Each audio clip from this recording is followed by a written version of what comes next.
Вот, и простреляли нам. Пойдемте, я вам сейчас покажу центральный вход, что у нас было.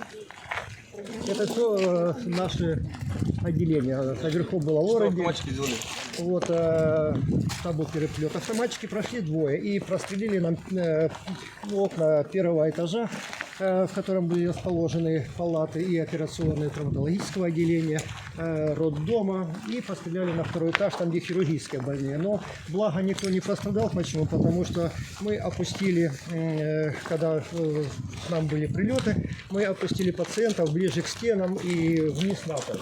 Поэтому, ну, слава богу, скажем так, снаружи. Они пробили нам все окна, можно даже зайти показать. И потом зашли и узнали, живые ли мы или нет. Ну и вышли. Но они были немножко не в себе, скажем так. Я не знаю, это была нарко, алко или что у них там что их побудило на это стрельбище.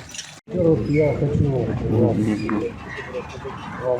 выразить свою поддержку и восхищение мужества как врача. Вы, наверное, действительно, если говорить об отряде Гиппократа, вы ее выполнили сполна. Я так понял, что и сын, и жена тоже здесь, да?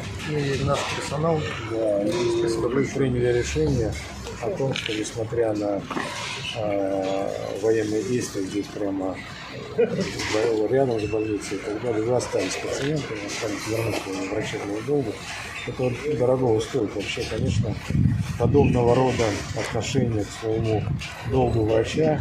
Сегодня же это очень актуально. И вот вы прошли сейчас ковид, а сейчас вот военные действия. И, конечно, я думаю, что мы рассказываем обязательно по возвращению о вашей истории. Я, кстати, вас видел по телевидению, показывали.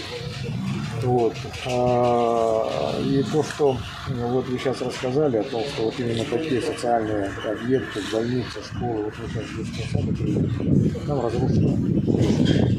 Знаете, конечно, требует восстановления.